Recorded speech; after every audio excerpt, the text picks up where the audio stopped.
Anka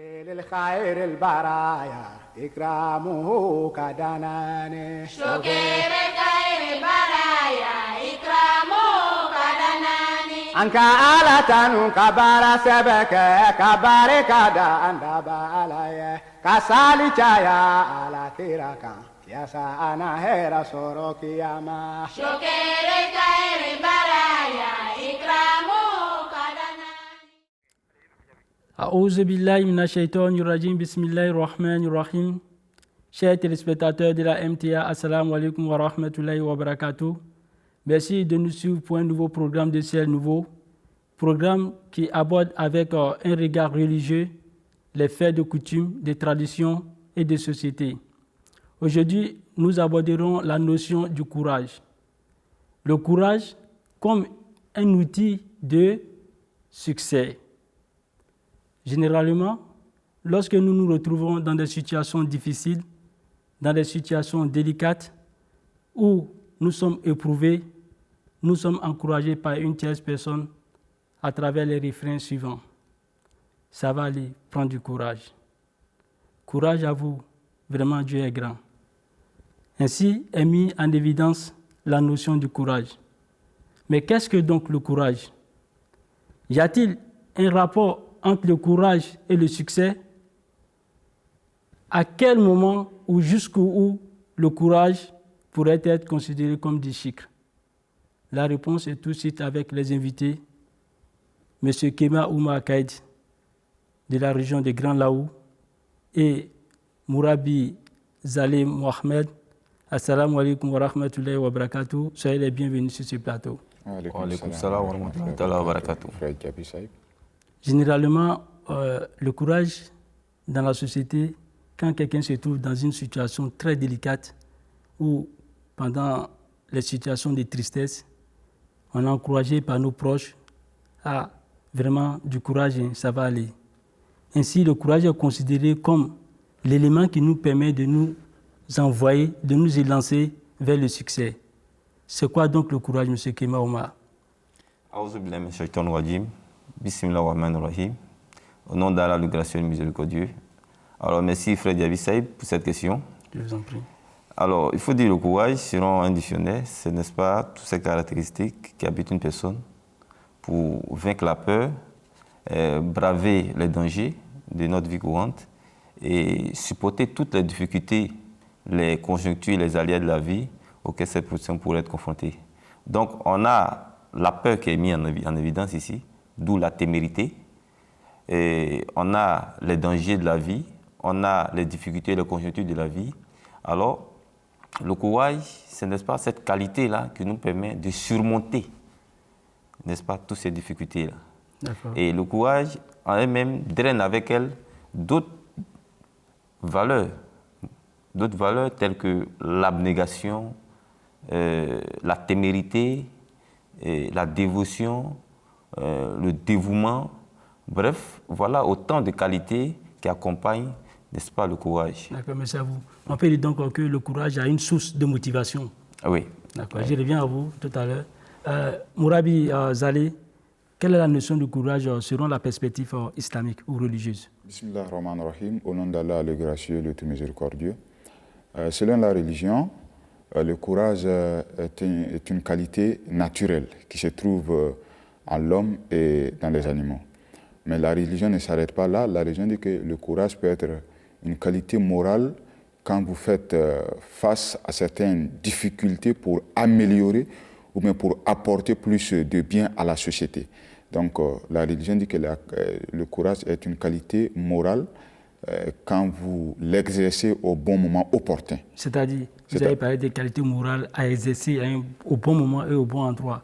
Qu'est-ce que vous entendez? Bon, par exemple, on peut faire face à une difficulté pour améliorer la société, pour aider, pour le bien-être de quelqu'un ou le bien-être de soi. Donc tout ça sont des choses, quand c'est mis au bon moment opportun, avec des bonnes causes, donc ça devient une qualité morale, mais pas une qualité naturelle, comme ce qui se trouve dans certains animaux, par exemple le lion, qui ne cherche qu'à manger à sa faim, et puis voilà, ça s'arrête là. Donc le courage, selon la religion, va au-delà des impulsions naturelles. D'accord, c'est bien. Je vais dire, c'est vraiment intéressant ce que vous êtes en train de dire. Pour moi, Mourabi vient de dire que le courage est inscrit dans le domaine de la moralité. Donc c'est une qualité morale à exécuter au bon moment, au bon endroit. Alors, je vais vous poser la question s'il y a un rapport entre le courage et le succès. Oui, effectivement, il y a un rapport, puisque pour le citoyen lambda, pense effectivement que le succès, c'est le résultat, n'est-ce pas, du courage. Le succès n'est que l'émanation de tous ces efforts qu'il a pu fournir. D'où l'appellation succès, réussite, à partir des efforts qu'on a consentis. Alors, pour rebondir sur ce que Molvi vient de dire tout à l'heure, oui. Effectivement, il faut l'utiliser à bon escient, au bon moment, au bon endroit. Sinon, effectivement, le courage anime plusieurs personnes. Plusieurs personnes sont animées de courage, mais elles ne l'utilisent pas, effectivement, au bon moment. On a notre société qui est minée de drogués. Et pour d'abord prendre la drogue, il faut être courageux, mais quand ils sont dedans, ils deviennent encore plus courageux, plus téméraires, ils n'ont peur de rien. Mais un drogué ne commet que des actes qui sont néfastes et qui nuisent à la société. D'accord. Alors donc, Mourabi, est-ce que le courage, il y a un rapport entre le courage et le succès, oui. En tant que résultat des efforts? Oui, il y a un lien très fort entre le courage et le succès. Ce que je vais ajouter, ce que le frère Kiama vient de dire, voilà. C'est-à-dire, quand vous faites face à une difficulté et que vous bravez pour trouver la solution, il y a un aspect qu'il ne faut pas oublier. Il faut faire l'effort sur le bon sens. Il faut être courageux sur le bon sens qui peut vous amener à décanter votre situation. Par exemple, je donne un exemple. Par exemple, vous êtes dans une maison, vous voulez sortir et que vous ne voulez pas passer par la porte, vous voulez traverser le mur, vous allez faire un effort colossal, mais qui n'aboutira à rien. Si, donc, parce que s'il a cassé quand même le mur de sa maison, il va en sortir, puisque l'objectif c'était de sortir. Oui. Il sera quand même sorti. Oui, il sera quand même sorti, mais plus de mal, parce qu'il serait sorti, mais il va laisser un dégât et plus un effort qui ne serait à rien. S'il utilisait la porte, il allait sortir avec moins de difficultés et il allait laisser sa maison en bon état. Donc c'est pourquoi je reviens au départ pour dire que le courage est une qualité morale quand il est mis en exercice au bon moment opportun. Ok. Donc vous voulez dire que le courage doit être fait dans un élan où ça n'apporte pas nuisance. Oui. C'est cela? Oui. Donc je reviens pour ajouter pour dire que le Messie premier alayhi salatu wassalam, en faisant référence, il dit que faire le courage, c'est vrai, être courageux, c'est vrai, mais il faut être courageux sur le sens, sur la direction qui va vers votre but. Par exemple, quelqu'un qui veut s'aimer, il ne faut pas dire que non, comme je vais s'aimer du riz, tu te lèves à n'importe quel moment et tu sèmes. Non, tu as fait un effort, mais si tu n'as pas fait au moment opportun, tu n'auras pas de résultat. Alors que quand on brave certaines difficultés, c'est sûrement pour atteindre un objectif, c'est pour atteindre un but. Donc pour cela, il y a tout un mécanisme qu'il faut mettre en place et suivre vraiment ce mécanisme pour pouvoir arriver. Et ce mécanisme tu ne peux pas atteindre ces objectifs sans passer par le courage. D'accord, je vais vous interrompre. Je reviens sur ce que vous avez dit précédemment. Je prends l'exemple d'un braqueur ou des braqueurs dont l'intention c'est d'avoir un résultat, c'est-à-dire le gain qu'ils veulent posséder. Ils vont dans une banque, alors ils cambriolent tout, et puis ils arrivent à voler la banque sans être appréhendés. C'est du courage? Non, ça c'est pas du courage selon le perspective morale. D'accord. Parce que le courage, s'il faut le mettre en pratique au bon moment, c'est pas pour en profiter pour seulement atteindre ton objectif, mais il faudra que ça bénéficie toi, ton entourage. Mais celui qui prend une arme pour aller braquer une banque, il fait plus de mal que du bien. Donc cela ne rentre pas dans le courage, cela ne va pas dans le sens de la moralité. D'accord. Vous voulez ajouter quelque chose? Rapidement, il avait dit même qu'il il n'y a même pas plus de bien que de mal. Tout ce qui commettra sera mal, puisque des braqueurs qui vont braquer, effectivement, ils sont animés de courage, mais ils commettent plus. Ce n'est que du mal qu'ils vont commettre. Vous posez cette question à une assemblée, à des jeunes aujourd'hui, est-ce que le courage est un élément qui permet, n'est-ce pas, de garantir le succès? Ils vont vous dire oui. Oui, parce que c'est dans nos jargons, on le dit tout le temps, il faut t'aider et Dieu t'aidera. D'accord. Ce qui fait appel, n'est-ce pas, au travail. Notre hymne national nous le dit, union, discipline, travail. On nous demande de travailler et donc d'être animé de courage, d'abnégation pour aller au travail. Donc aujourd'hui, on se pose la question, je pense que c'est pour cela qu'on a choisi, n'est-ce pas, ce thème, de savoir est-ce que le courage, effectivement, est le seul élément qui pourra nous garantir le succès. Ok. Voilà. Moi, je dis tout simplement que deux points de vue se dégagent. Vous avez des jeunes aujourd'hui qui vraiment s'arment d'ardeur, de force pour travailler, qui travaillent jour et nuit, mais qui n'arrivent pas à s'épanouir, qui n'arrivent même pas à scolariser leurs enfants. Ils sont animés de courage. Vous les voyez sur des chantiers de construction, mais ils sont animés de courage. Ils travaillent sans relâche, mais ils n'arrivent pas à s'épanouir. Pour dire que quoi, du point de vue de notre société, effectivement, le courage est l'un des éléments qui doit nous habiter. Mais force est de constater qu'elle ne garantit pas toujours le succès. Ah, parce que vous avez dit au début que le courage garantirait le succès. Vous voulez dire en fait que le courage ne garantit pas absolument le succès. Mourabi Seb, qu'en pensez-vous? Oui, je suis d'accord parce que sur la perspective de la religion, l'homme religieux ne fait pas seulement, il ne s'abat pas seulement sur son courage, mais il sait qu'il y a une main qui bénira l'effort qu'il fait. Parce que on dirait que quand tu fais un effort, il y a l'aide de Dieu qui vient. Par exemple, comme M. Kema a pris l'exemple, il y a des gens qui sont animés de courage et qui font vraiment des travaux difficiles et que peut-être qui sont un peu moins fortunés que certains.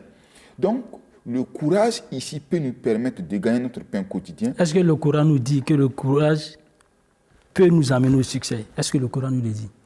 Non. Parce que là, vous partez toujours du point de vue sociétal dont M. Kema vient d'énoncer. Est-ce que le courage est mentionné dans le Coran comme un élément clé qui peut nous amener, conduire au succès? Oui, effectivement. Merci bien. Le courage, effectivement, le Saint-Coran fait mention qui dit Wallazina jahadu fina lanahdiyannahum subulana. C'est-à-dire que ceux qui font des efforts sur notre chemin, nous les guiderons assurément vers nous. Ici, ce n'est pas le cas seulement de la religion typiquement. Toute personne qui prend le chemin et qui fait un effort approprié vers son objectif, il y a une main de Dieu, il y a une bénédiction du ciel qui bénira ses efforts. Donc, le succès et le courage, je dirais qu'ils sont des compagnons et qui vont main à main.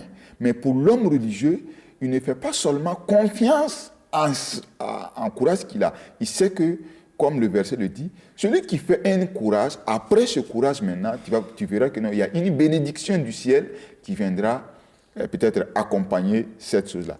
Mais peut-être cette bénédiction n'est pas... C'est une faveur de Dieu, comme je l'ai dit.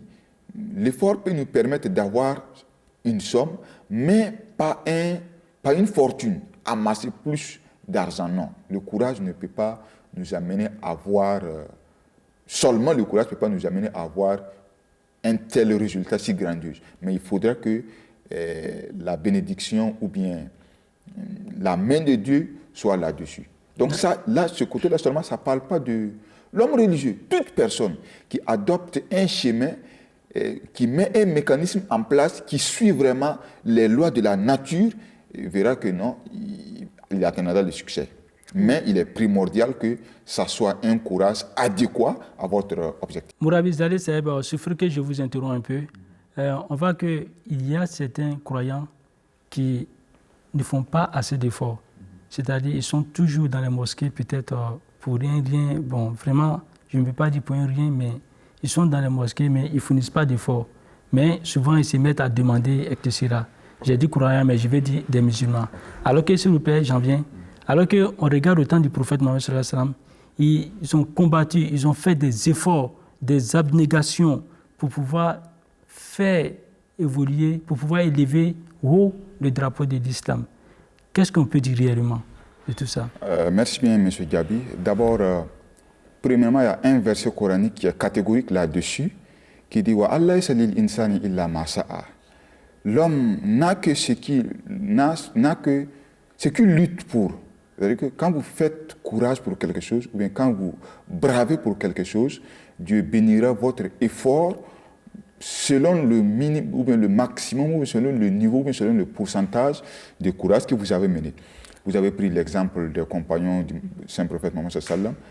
Vous voyez, aujourd'hui, le statut que les compagnons ont eu, ils n'ont pas eu ça en un clin d'œil. Voilà, ils ont dû braver certaines difficultés, aller même, c'est-à-dire sont prêts à donner leur vie. Donc, c'est sur ce contexte-là que Dieu les a donné un rang très élevé. Donc, Dieu dit ici, je viens sur le verset qui est tellement important, il dit « Wa Allah salil insani illa ma sa'a » ceux qui ne font que s'asseoir à la mosquée, croire que non, Dieu descendra du ciel ou bien quelque chose tombera du ciel pour eux, ça, ce n'est pas le système, ça, ce n'est pas le mécanisme de Dieu que Dieu a mis en place. D'accord, mais est-ce que le prophète Mohammed sallallahu alayhi wa sallam, du haut de sa chair, il a conseillé les musulmans au courage? Oui, effectivement. Il leur a interpellé au courage. Oui, parce qu'il y a un hadith du prophète Mohammed sallallahu alayhi wa sallam qui dit que Al-mu'min al-qawi khayrun min al-mu'min al-da'if. Le croyant qui est rigoureux, qui est brave pour certaines de ses ambitions, ou bien qui est fort dans ses actes, est plus aimé et désirable devant Dieu, plus qu'un croyant, je dirais, fainéant, paresseux, et passif, qui n'attend qu'un miracle tombe du ciel. Non, ce n'est pas comme ça. Donc, quand vous n'êtes pas courageux, quand vous n'êtes pas animé d'un certain courage, quand vous n'êtes pas ambitieux dans ce que vous faites, donc, vous ne pouvez pas aller quelque part. Donc, je reviens encore une troisième fois sur le verset pour dire que Dieu bénira nos efforts selon ce que nous avons. Donc, quand vous n'êtes pas courageux, quand un musulman est passif ou bien il n'est pas animé par le courage, comment vous allez prier?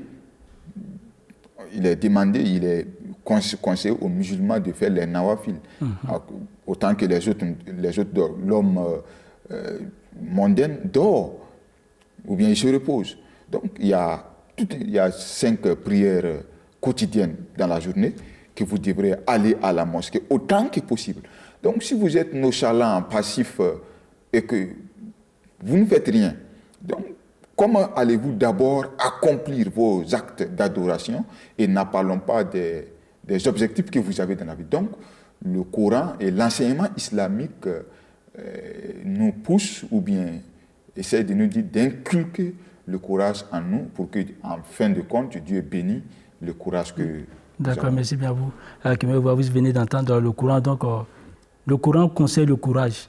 Le Coran attire l'homme, incite l'homme au courage, donc à l'entrepreneuriat, à affronter les vicissitudes de la vie, les difficultés de la vie. Donc, le courage, c'est donc une vertu à ancrer dans la société. Oui, je dirais que c'est l'une des vertus à cultiver, puisque, comme Molvi vient de le dire tout à l'heure, le saint prophète Mohammed sallallahu alayhi wa sallam a plutôt aimé et encouragé à être actif et non passif.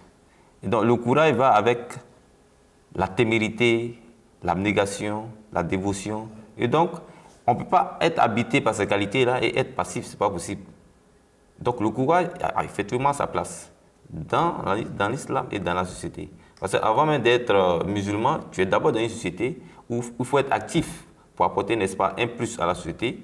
Et il faut être encore actif dans la religion, puisque, mis de rien, nous savons que plusieurs personnes ont du mal à adhérer à l'islam, parce que l'islam est animé des actes d'adoration auxquels plusieurs n'arrivent pas à le faire. 5 prières quotidiennes, il faut jeûner le mois de Ramadan, le mois chrétien vient de passer. Mais combien de chrétiens ont pu jeûner?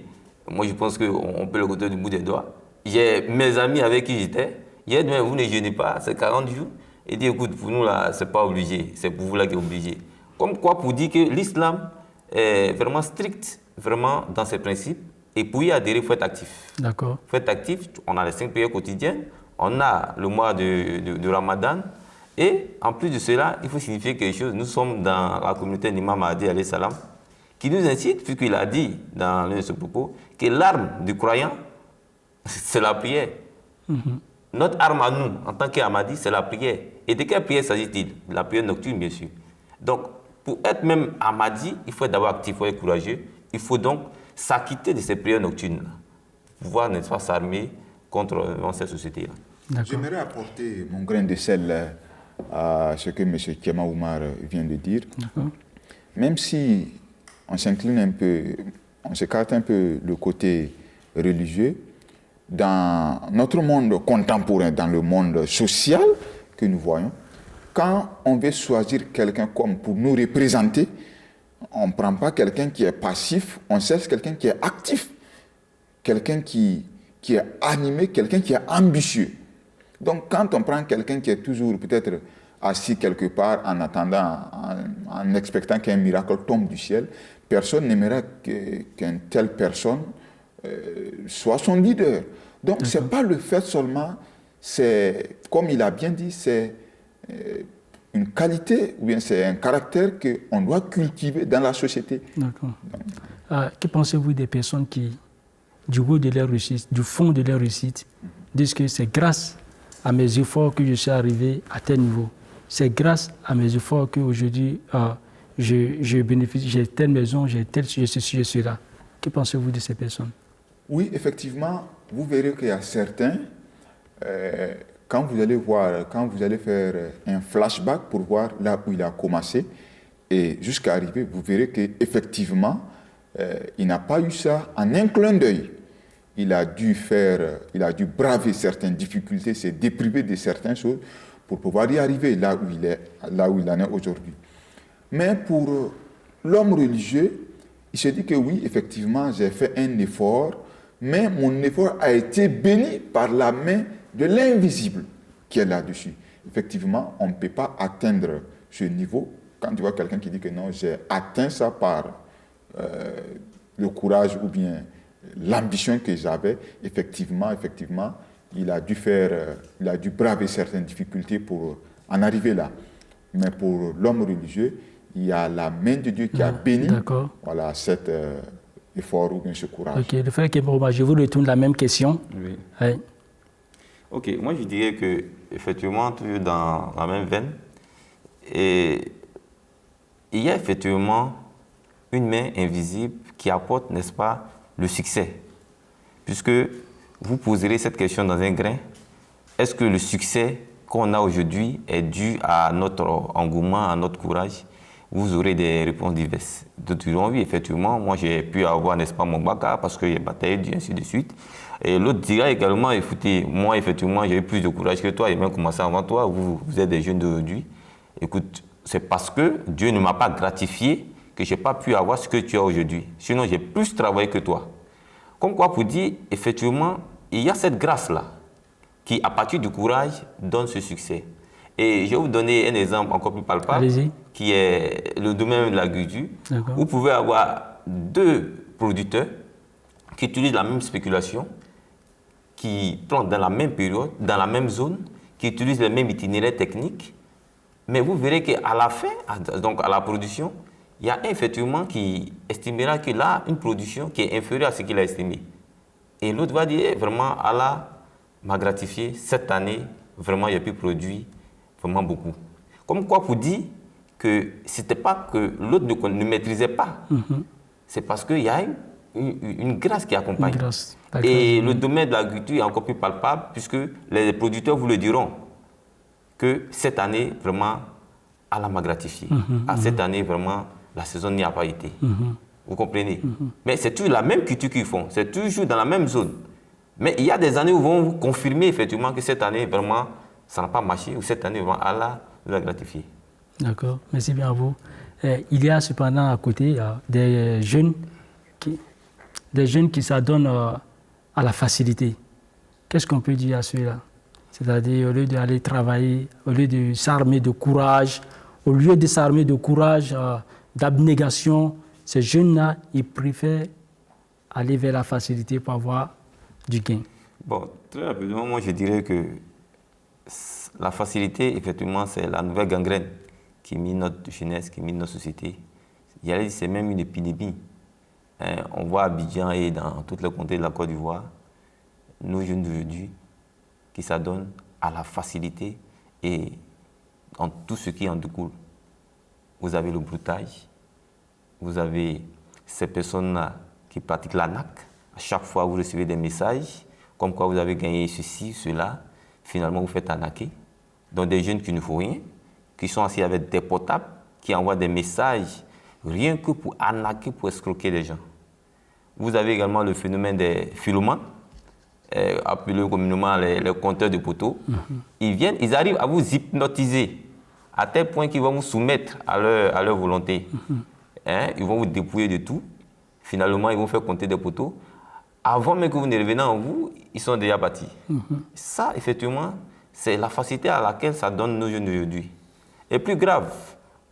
Mais est-ce que ça peut être considéré comme quand même du courage? En fait, moi, je pense que ce n'est même plus du courage, puisque c'est effectivement le courage qui les a manqué, d'aller travailler. Parce que ça, ce n'est pas un métier. D'accord, je reviens à Mourou, vous avez quelque chose à dire? Vous voyez, ce que M. Kiamé vient de dire, ceux qui subissent ces gens des choses-là, pourquoi ils subissent ça? Parce que ce sont des gens qui aiment avoir tout en un clin d'œil. Donc, qui se font anarquer. C'est-à-dire que celui qui est anarqué et l'anarqueur, ils sont tous dans le même lot. Si. Voilà, donc, l'anarqueur ne veut rien faire. Et celui aussi que l'anarqueur va anarquer, aussi, ils sont tous dans le même lot. Personne ne veut travailler et puis avoir. Donc, tu vois que c'est un coup, c'est quelque chose qui nuit tous les deux côtés. Okay. C'est même de la tricherie. Voilà, c'est même de la tricherie. C'est qui est et condamné par quand vous ne voulez pas travailler, et bientôt, peut-être, et puis vous serez arrêté, là, ça c'est contre, c'est antisocial. Okay. Donc, la loi peut vous poursuivre pour ça. Donc, et toi qui t'es fait voler en disant que non, bon, je vais les choses facilement, voilà, en un clin d'œil, avoir tous mes rêves se réaliser sans pour autant passer par un chemin. Okay. Donc, tous les deux se trouvent dans le même lot et tous les deux sont mauvais. Ok, donc c'est donc de la tromperie, de la triche qui sont condamnés par le Saint-Coran. Alors, qu'est-ce que vous avez dit comme mot de fin, M. Kimoma? Ok, moi je dirais que, en dépit de tout ce qui a pu être dit sur ce plateau, le courage demeure vraiment le seul élément qui doit animer nos jeunesses aujourd'hui. D'accord. Parce que le constat sur le terrain, vraiment, il est triste et amer. Nos jeunes d'aujourd'hui, ça donne à la facilité, à la tricherie, à tel point que finalement, ils sont tous devenus des drogués. Puisque, pour avoir même le courage de poser ces actes, ils sont obligés de même utiliser la drogue pour aller aujourd'hui commettre tout ce qu'on a cité comme dérive sociale aujourd'hui. Donc, c'est d'encourager cette jeunesse-là, vraiment à s'armer vraiment de courage pour pouvoir vraiment atteindre vraiment le but de ce millénaire. Merci à vous. Mourabi, vos mots de fin? Ok, moi je dirais juste une petite phrase. Aide-toi et le ciel t'aidera. Merci bien à vous. Merci bien. Ok.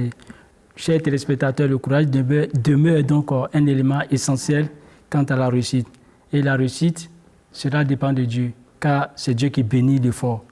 Nous allons refermer l'émission à travers ces dits et nous vous remercions de nous avoir écoutés. Assalamu alaikum à vous et à vous inviter. Assalamu alaikum également. Merci à vous également.